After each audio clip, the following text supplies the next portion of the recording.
Hello, my name is Elijah Wells, and today's review is Todd Fields' new movie, Tar. The story follows Lydia Tar, played by Kate Blanchett, who's currently working on a re-recording of some very famous classical music, which is the Fifth Symphony, and as well writing her autobiography, Tar on Tar. But however, some very unflattering behaviour of hers begins to surface around the internet, and she begins to completely lose her mind with the allegations just bubbling around her, and she becomes more and more paranoid as a result of it.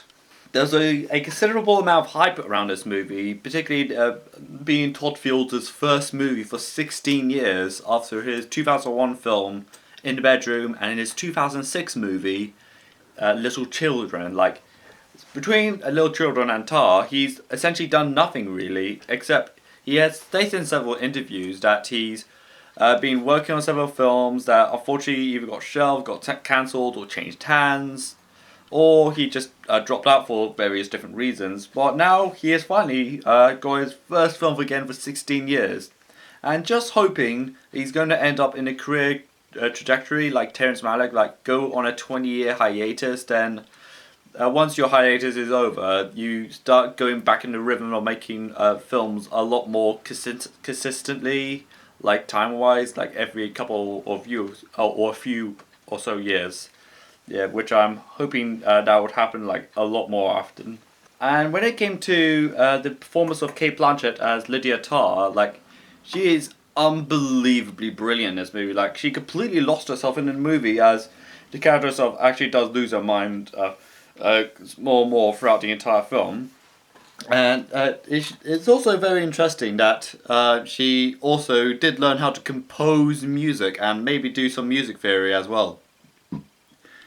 Which looks like a very, very daunting task to do, but considering how much you have to like create, almost like building a world within that music. It's almost like you have to build music literally from the ground up, but we're like on a grandiose setting, like with like strings, with like horns, with maybe some more out there instrumentals, and she does seem to play the character so convincingly that there's actually people out there at the moment that legit think that Lydia Tar is a real person. Like, I even tried to explain it to some people and some parts of the story, and they legit thought like, oh, so is she real? And people also brought up that it's also kind of reminiscent about cancel culture that is very prevalent in today's culture. This is where the movie goes into some really psychological drama, or maybe psychological horror territory, as we'll just say her mistreatment of certain individuals within her orchestra and how she perceives others begins to really haunt her. And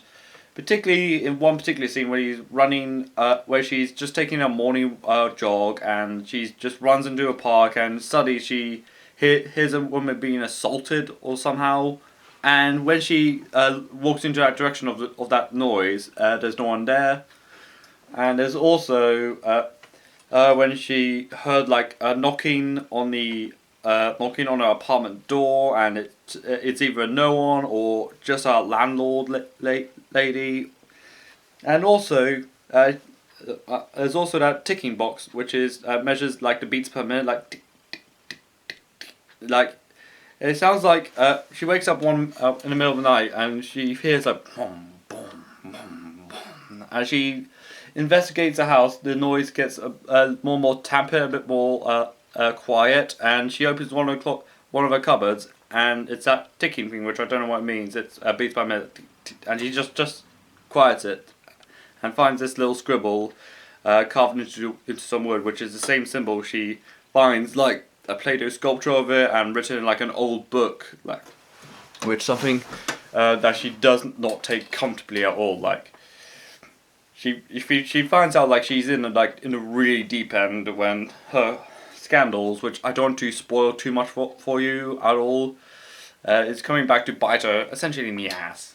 And particularly the movie is about cancel culture, and after the entire scandal like blows over and everyone knows about it, she is essentially sent into somewhat of sort of an exile, as she as now at the end, which is probably one of the more interesting parts of the movies, is that she's even though she went from classical music to, of course, previously doing music for like film, TV, and classical music and theatre, she's now, at the end, she's officially composing music for video games. Like, it does raise like a really important question to bring up when thinking about cancel culture. Like, do they really like go away at all? Like, if they were cancelled, by the internet, but to what extent really? Like, is a damage going to be completely salvageable, or is there going to be another way in? Like, of course, we did see something go really awfully down for fellow musicians like R. Kelly for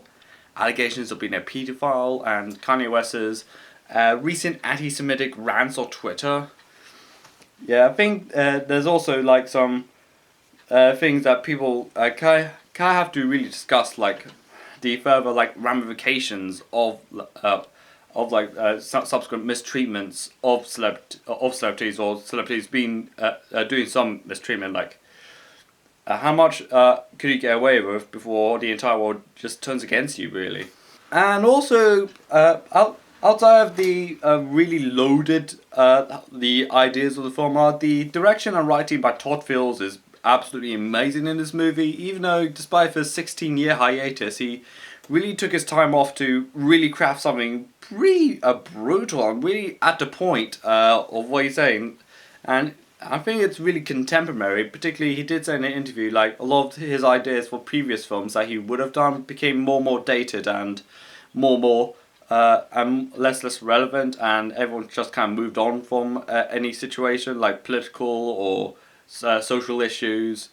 I think this time he really did strike the got lightning in a bottle in this situation. And as well, the music, again, completely consisting of like classical music, is always really epic to hear, because I really do like some classical music, and particularly watching it in like a cinema, it just really amplifies the feel of it. Particularly if it's like almost being there in the very auditoriums where she did rehearsals. And of course, the cinematography in this movie is absolutely gorgeous as well. Even though there's like a lot of long takes in this movie, a lot of wide shots in the movie, the cinematography is pretty gorgeous as well.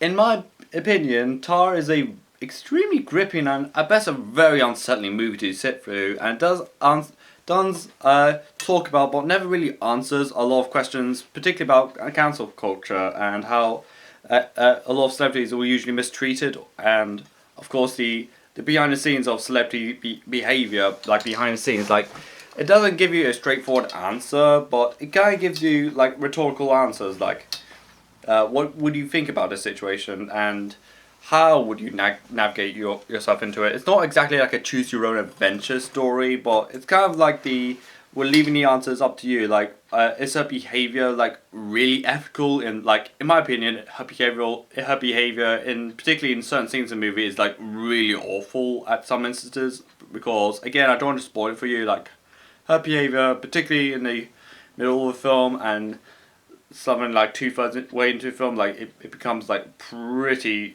grim, like her behavior towards her staff members. And also it does do it in a way that it's going to be a yes or no, but it does it in a way that it just demonstrates what it is really in a modern contemporary society, like how we usually maybe jump into conclusions about celebrity culture and all that. Tar is beautifully shot, brilliantly written and directed by Todd Fields. The acting from Cate Blanchett is absolutely top notch, as she completely loses herself to a composer who is going into an absolute downward spiral, particularly after some really unflattering things about her go live on the internet.